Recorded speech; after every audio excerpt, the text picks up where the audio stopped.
Hello there, boxing fans around the world. Thank you for joining me once again here on Talk and Fight for another episode of Boxing News today. Let's start off with the big clash coming up, Alexander Usyk versus Daniel Dubois, and let's have a quick look at the undercard. Um, Denis Berinchik versus Anthony Yigit in the lightweight division. Berinchik, he's got a 17-0 record. Yigit is 27-3-1. There's no belts at stake in this particular fight, but it should be a good fight nonetheless. We've got Hamza Shiraz, versus Dmitro Mitrofanov. Division to be announced, actually. Shiraz's record 17-0, undefeated. Mitrofanov's record 13-0-1, also undefeated. So that's going to be a pretty good battle as well. By the way, turning pro in 2017, Shiraz's 17-0 last fight was a TKO win against River Wilson Bent back in November when he won the Commonwealth Middleweight Championship. He's been out of action actually for a few months following hand surgery, so that could be up in the air. Let's have a quick look here. Adam Hamad versus a fighter to be announced, division and the weight class to be announced. Hamad, his record is debut. So he'll be making his pro debut on a pretty large stage in front of thousands of fans over in Poland, that's for sure. He is the son of former champ, who I mentioned the other day, Prince Nazim Hamad. And at 23, he looks to continue the family legacy of thriving in the hurt business. We're also going to see Alexander Solomenikov versus Konrad Kossobutsky. That's in the featherweight division. Solomenikov, his record's 12-0. Kossobutsky, his record is 2-0-1. And there aren't any belts at stake here, so we'll quickly move along. As we all know, the Usyk-Dubois fight is August 26th. The main card starts at 2 p.m. Eastern Time for here in Toronto and along the eastern seaboard of North America. And looks like a 4 a.m. start in Asia. Anyway, the main event should get around 3 hours after that, about 5:15 p.m. it says. And what a heck of a fight it's going to be. Dubois and Usyk. Live stream, of course, in the USA on ESPN Plus, in Canada on TSN, UK and Ireland on TNT Sports Box Office, in Australia, main event on Kayo.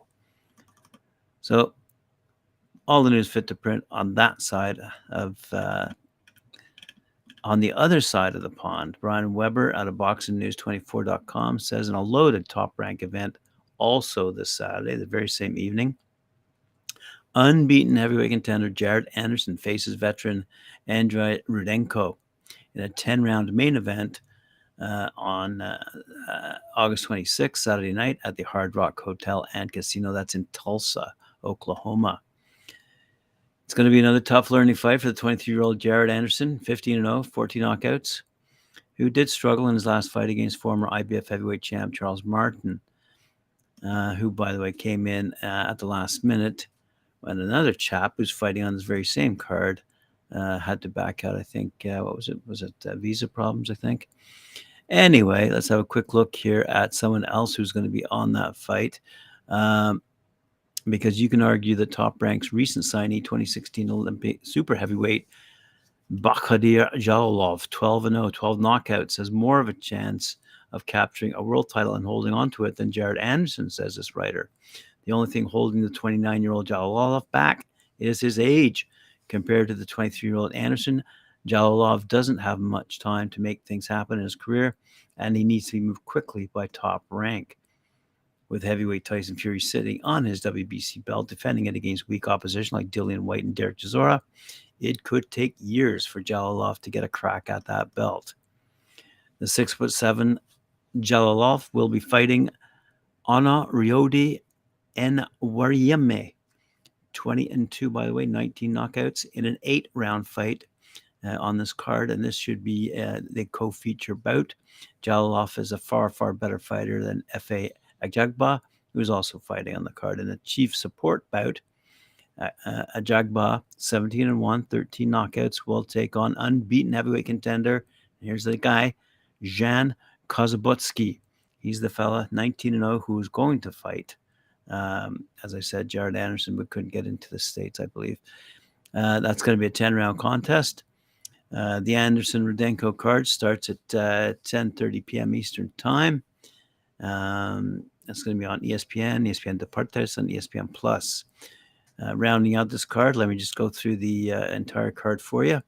Jared Anderson versus Andrei Rudenko, Efe Ajagba versus Jan Kossobutsky, Bakhodir Jalolov versus Honoriode Enweriam, Charlie Suarez versus Johan Vasquez, Nico Ali Walsh versus Sona Akali, Bruce Carrington versus Angel Contreras. Bruce, we might know from his interview with Mike Orr on Talkin Fight, by the way. Jeremiah Milton versus Craig Lewis. Agblehan Zumufpov versus Winston Campos. Wow.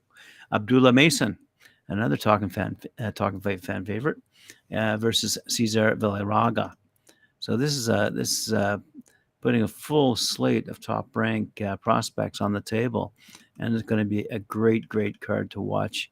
In addition to the Dubois versus Usyk tilt. Speaking of top rank, Bob Arum says Shakur Stevenson fighting in November for the WC lightweight title, screams the headline. According to Adam Baskin over BoxNews24.com, top rank promoter Bob Arum says Shakur Stevenson will fight in November for the WBC lightweight title against the best available fighter. Now, whether that's number 4 WBC Frank Martin, 17-0, 12 knockouts, and he's the opponent rumored to be facing Shakur, 20-0, by the way, 10 knockouts, for his 135-pound belt. He'd be an excellent option as he's coming off a thrilling 12-round unanimous decision win over Artem Haratunyan last July. If Martin doesn't take the fight, another opponent for the WBC's top 15 will be picked. Unfortunately, there are several of the high-profile contenders that would likely reject taking the fight with Shakur. So his options look like Frank Martin, William Zepeda, Edwin De Los Santos, Jermaine Ortiz, Shuichiro Yoshino, Raymond Muratalla, and George Kambosos Jr. It's possible that Arum may need to drop down to Jermaine Ortiz or Raymond Muratalla before he finds someone that will agree to fight Stevenson. Isaac Cruz could be facing Gervonta Davis next, so he's not an option for Shakur. Also, former unified lightweight champ George Kambosos Jr. and contender William Zepeda are fighters that aren't expected to agree to fight Shakur. Arum says Vasily Lomachenko will be taking the remainder of the year off, and Loma is the only guy that Stevenson hoped to fight, but his country, Ukraine, is still at war with Russia. It's not a good time for Loma. As I said yesterday, Lomachenko is balking about fighting this year. He wants to take time off. He can't get focused on fighting. I don't think it has anything to do with Shakur, said top-ranked promoter Bob Arum, ruling out a return this year to fight for a fight this year for Lomachenko. Anyway, with respect to Shakur Stevenson, though, he did say we're going to get the best possible opponent, and he's going to fight for the WBC lightweight title. Moving along, let's have a quick look at the other fight that's upcoming. Trainer Malik Scott and former welterweight champ Shawn Porter believe that Jermell Charlo has a chance of unseating undisputed super middleweight champ Canelo Alvarez on September 30th. Jermell's conditioning down the stretch and his ability to make adjustments give him a chance of winning against Canelo, 59-2-2, 39 knockouts, by the way, who has shown severe stamina problems in his last 3 fights. Canelo's knockouts have disappeared, screams the headline. The knockouts that Canelo has been routinely getting in 2021 when he captured the undisputed championship have dried up, and he's been forced to go the full 12-round route in his last 3 fights.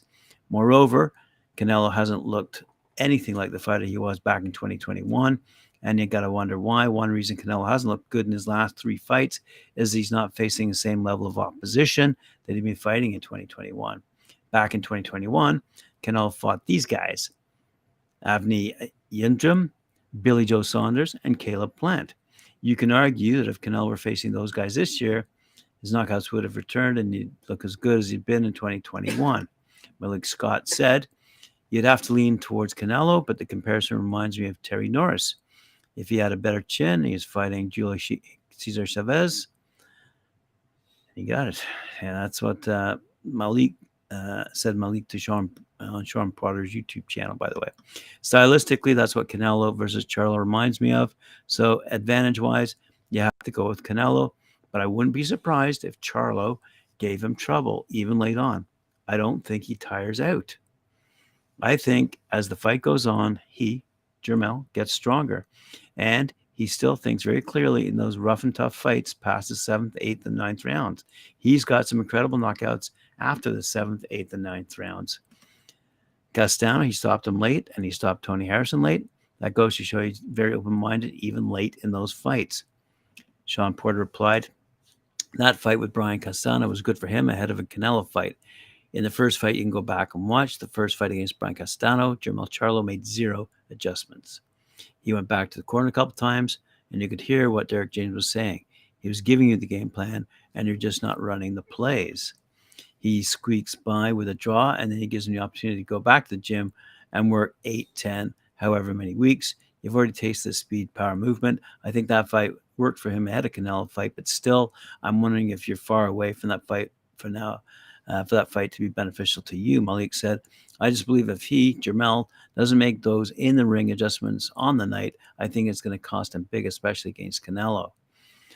Porter responded, Canelo, if you're playing one tune, he finds that tune quickly, and he's kind of surgical, and he'll break you down. He'll break a lot of people down. Malik, he doesn't mind where he hits you at. He'll hit you everywhere to get you where he really wants. If Charlo is intelligent enough, especially when the tough gets going, he gets tougher. I've never seen him break under pressure, and I think there's going to be a pivotal moment in the fight where he's going to feel something he's never felt before, but I think Jermell can pass the test with flying colors. There you go. Now, on Talkin' Fight, we have featured twice and interviewed twice a young lady by the name of Maureen Shea. She was the inspiration for $1 Million Baby, that movie that came out. I think it was one of Clint Eastwood's movies. Maureen Shea finally made her ring return this past Saturday night, a story that we were reminded to let our audience know about. She now hopes her next fight is a long-awaited world title shot. Shea defeated Garcia Novas Mateo by unanimous decision and a stay busy at the Coco Locos restaurant sports bar in the Dominican Republic. And Shea now has improved her record to 31-2-1 with 13 knockouts. She's 42 years old, 42-year-old Shea, who originally from Bronx, New York, and now resides in Delray Beach, Florida, was the superior fighter of the two. Shea outboxed Novas, who, as the fight progressed, threw less punches, and rather than exchange with Shea, Novas began to grapple and hold as Shea initiated combinations, which was a bit frustrating for Shea, especially after repeated holding during the fight. A point was finally deducted from Novas in the 7th round.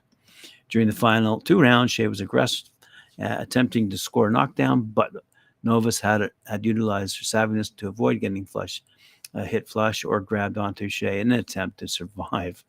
Said Shea after the fight, it's a very frustrating fight. My opponent held me the whole time. I didn't feel I was able to truly display my skills because of the holding. She was clearly in survival mode. I would have gotten the stoppage had she actually fought. Glad I got the 8 rounds in. I feel great after being out for over a year. I felt 0 ring rust. Now I want the champions at 122 pounds. And that might include, let's see, she previously fought Martina Horgaz. The other 2 fighters, though, in that range are former IBF champ Trinica Johnson, who fought Ellie Scottney and who lost to Ellie Scottney. So Scottney's got the belt. And May Shea, who's managed by Luigi Elsis, is currently not even ranked by the IBF. So let's see what happens to Maureen Shea as her career continues.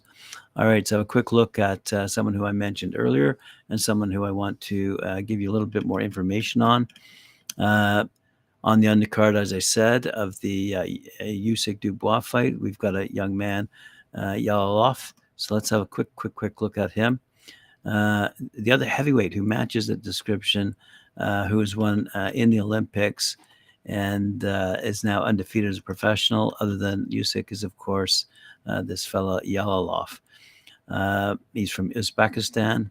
Bakhodir Jalolov's his name, and he's one of the most dangerous prospects in the heavyweight boxing world and has all the tools to become a world champion. Jalolov has had his first fight since signing with the American promotional powerhouse Top Rank against Nigeria's Honoriodo Wariyame. And that's going to be, as I said, on Saturday night. But having turned 29 in July, he's looking to add to an intimidating pro record that reads now 12-0 with 12 knockouts. Comparisons to a modern-day pound-for-pound great like Usyk are, of course, unfair. For a start, the 6'7" Jalolov fights nothing like Ukraine's brilliant ex-cruiserweight king. Instead, Jalolov is more like a left-handed version of his hero growing up, Vladimir Klitschko, a big, power-punching, rangy heavyweight who operates behind a thudding jam and fires off a pulverizing backhand, but is surprisingly fleet-footed for a 250-pound giant. So there you go. Brief, quick little update on Jalolov, written by Alex Reed out of TalkSport.com. And I just wanted to make that known to you all that it's not just Jared Anderson who we think is going to be a champ, but at 23 years old, he does have a better chance, given the holdup in that clogged upper echelon of the heavyweight division that we've mentioned quite often. With respect to the odds-on favorites going into these fights, it's interesting to see that Usyk is a 10-1 favorite against Dubois. Obviously, I said at the end of the day, Dubois is the underdog going into this fight. But as I said, there's another big fight going over in Tulsa, Oklahoma at the Hard Rock Hotel and Casino. And we're going to see WBO number 5, WBA number 7, WBA number 7, IBF number 15, Jared Anderson, 30-1 to defeat Andre Rudenko. WBC number 14 heavyweight F.A. Ajagba versus WBC number 9, WBA number 14, Jean Kossobutsky is a pick'em. And 2020 Olympic super heavyweight gold medalist Bakhodir Jalolov is 50-1 to defeat Honoriodo Wariyame. Sorry for the mispronunciations. I'm sure you're getting a good laugh out of it. Hope so. Anyway, thanks very much for joining me here on Talkin' Fight today. Appreciate it very much. Remember to like, share, subscribe, hit that notification bell, and we'll see you later on at 4 p.m. when I join Mike Gore for his show, Knuckle Up. Thank you.